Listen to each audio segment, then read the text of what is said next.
안녕하세요. 미국 유학고수 TV 시청자 여러분들, 유학고수입니다. 오늘도 멤버분의 고민을 들어보고 응답해 볼게요. 고수님, 저는 학부를 미대를 나오고 대학원은 상담 심리학과 석사 과정에 진학했습니다. 사실 아동미술 치료를 전공하고 싶었는데 미대에 그런 전공이 석사 과정에 없어서 그냥 상담 심리학과 석사를 진학했습니다. 저는 미술은 이미 좀 하니 상담학과 석사 과정에서 상담을 공부한 뒤 아동미술 치료 쪽으로 실무를 쌓아서 새로운 인생의 길을 열어보려고 계획 중입니다. 그런데 상담 심리학과 석사 과정에서 첫 해가 시작되었는데요. 예상치 못하게 통계학을 석사 과정에 들으라고 하는 지도 교수의 지시사항이 있어서 정말 당황스럽습니다. 저는 학부 과정에 미술을 전공하였기 때문에 깊은 수학적인 지식이 없는데요. 갑자기 통계 수업을 들어야 해서 매우 당황스러워요. 왜 문과인 상담 심리학과 학생이 통계를 배워야 하는지 이해가 안 갑니다. 통계 공부를 왜 공부해야 하고 공부 방법 좀 알려주세요. 일단 통계가 무엇인지 설명해 드릴게요. 1. 통계란 무엇인가? 통계 스타티스틱스는 데이터를 수집, 정리, 분석, 해석하여 의미 있는 정보를 도출하는 학문입니다. 단순한 숫자 계산이 아니라 복잡한 현상을 객관적으로 이해하고 예측하는 데 활용됩니다. 2. 왜 상담 심리학에서 통계를 배워야 할까? 심리학은 사람의 생각, 감정, 행동을 연구하는 학문이지만 이 연구가 신뢰성을 가지려면 체계적인 데이터 분석이 필요합니다. 단순한 경험이나 직관에 의존하면 오류가 발생할 가능성이 크기 때문입니다. 과학적 연구의 기초. 상담 심리학도 과학적 연구를 기반으로 합니다. 효과적인 상담 기법이 정말 효과적인지 검증하려면 데이터를 모아 통계적으로 분석해야 합니다. 객관적인 근거 확보.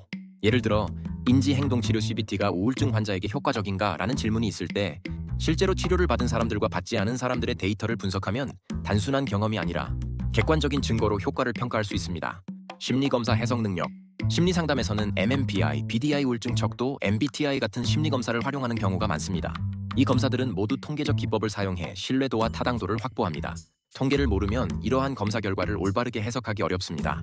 3. 예시 상담 심리학에서 통계가 필요한 상황. 상황 1. 상담 기법의 효과 검증. 한 연구자가 새로운 상담 기법이 불안 감소에 효과가 있는지 연구한다고 가정해 봅시다.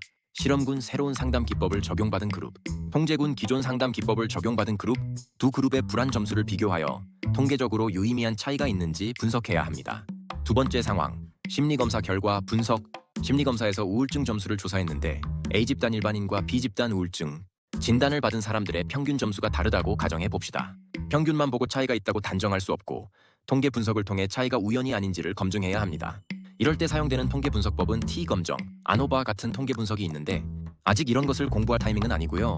그냥 평균만으로 단정 지을 수 없을 때 좀 더 깊은 통계 이론이 있다고 인식하고 있으면 좋겠습니다. 상황 3. 상담 사례 데이터 분석.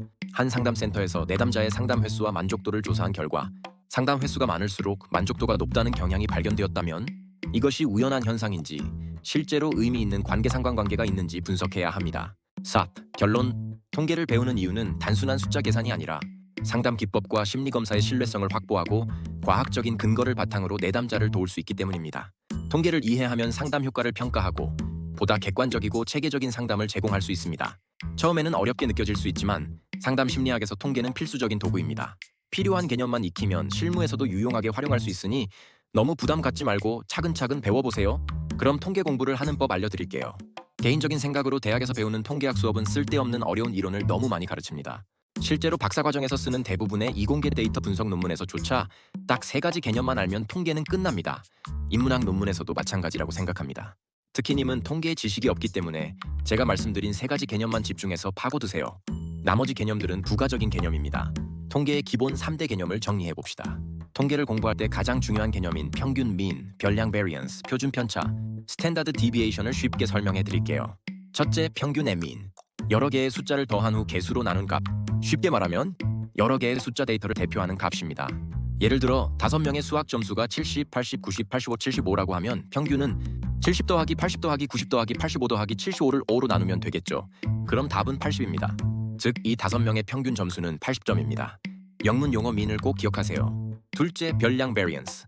각 데이터가 평균에서 얼마나 떨어져 있는지를 측정한 값. 쉽게 말하면 평균만 보고는 데이터가 퍼져 있는 정도를 알 수 없어요. 별량은 각 점수가 평균과 얼마나 차이가 있는지를 계산한 후 그 차이의 제곱을 평균 낸 값입니다.